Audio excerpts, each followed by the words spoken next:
नमस्कार। आज हम बात करेंगे 10 महाविद्याओं में से एक, सबसे आकर्षक देवियों में से एक, माँ त्रिपुर सुंदरी की। एक ऐसी देवी जो शायद हम सबके जीवन के सबसे बड़े सवाल का जवाब देती हैं। तो सवाल ये है, और ये सवाल हम सबको कभी ना कभी परेशान करता है, कि क्या दुनिया के सुख सुविधाओं को एंजॉय करना और स्पिरिचुअल पीस यानी आध्यात्मिक शांति पाना, क्या ये दो बिल्कुल अलग अलग रास्ते हैं, या कोई ऐसा रास्ता भी है जहां ये दोनों एक साथ चल सकते हैं। चलिए आज इसी की पड़ताल करते हैं। तो सबसे पहले ये समझना जरूरी है कि त्रिपुर सुंदरी हैं कौन। देखिए, 10 महाविद्याओं में यानी 10 महान ज्ञान की देवियों में वो तीसरी महाविद्या है। उनके नाम में ही आप देखिए उनकी पूरी महिमा छुपी है।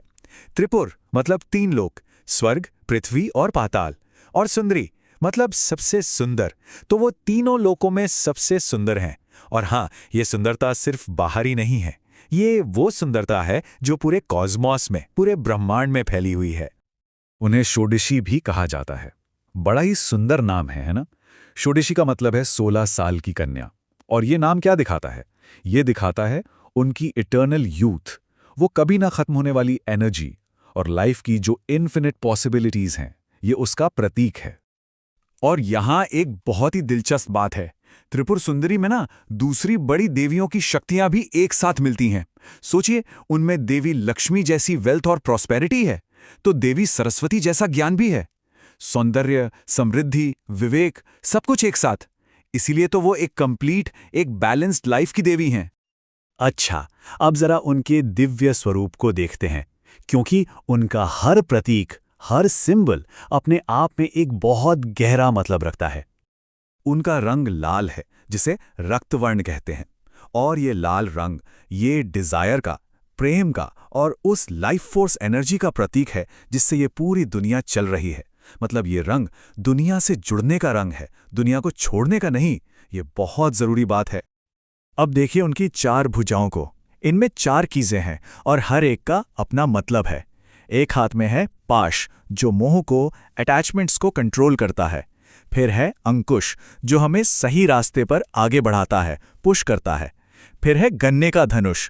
ये धनुष हमारा मन है, हमारी इच्छाएं हैं। और उस पर चढ़े हैं फूलों के बाण।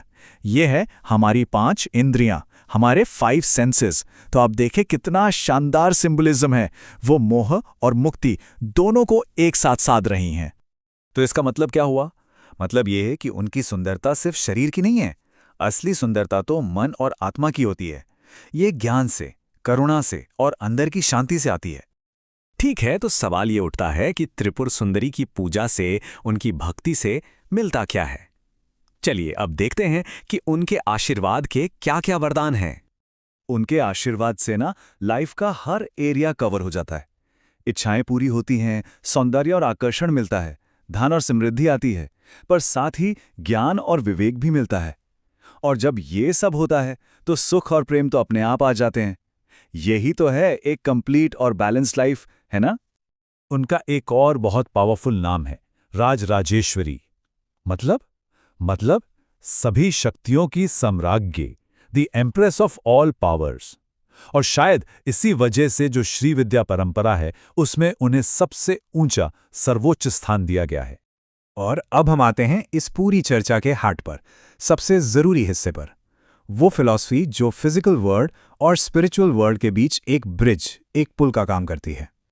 देखिए, जीवन में 2 रास्ते माने जाते हैं। एक है भोग का रास्ता, मतलब दुनिया को एंजॉय करना, इच्छाएं, प्रेम, समृद्धि।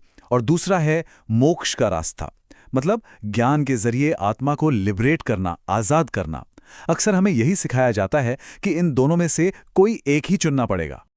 लेकिन त्रिपुर सुंदरी का संदेश कुछ और ही है। उनका रास्ता इन दोनों के बीच में है। उनका रास्ता है संतुलन, बैलेंस। मतलब ना तो दुनिया से भागो और ना ही दुनिया में डूब जाओ, बल्कि दोनों को एक साथ बैलेंस में लेकर चलो। तो ठीक है, ये फिलॉसफी सुनने में तो बहुत अच्छी लगती है, पर इसका हमारी डे टू डे लाइफ में क्या मतलब है? हम इसे अपनी जिंदगी में कैसे ला सकते हैं? देखिए, संदेश बहुत सीधा और सरल है। अगर जिंदगी का हर सुख चाहिए तो बस 2 चीजें सीखनी हैं। पहली, खुद को जानना, सेल्फ नॉलेज, और दूसरी, संतुलन बनाना। तो आज की चर्चा से जो सबसे बड़ी बात हमें समझनी है वो ये है कि स्पिरिचुअलिटी के लिए दुनिया को त्यागने की, रिनाउंस करने की कोई जरूरत नहीं है। असली खुशी, सच्चा आनंद त्याग में नहीं है, बल्कि दुनिया में रहते हुए एक फुल लाइफ को स्किल के साथ, विवेक के साथ जीने में है। तो ये पूरी बात हमें एक बहुत ज़रूरी सवाल के साथ छोड़ जाती है।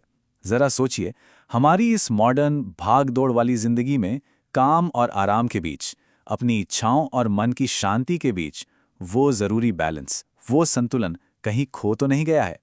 इस पे ज़रूर सोचिएगा।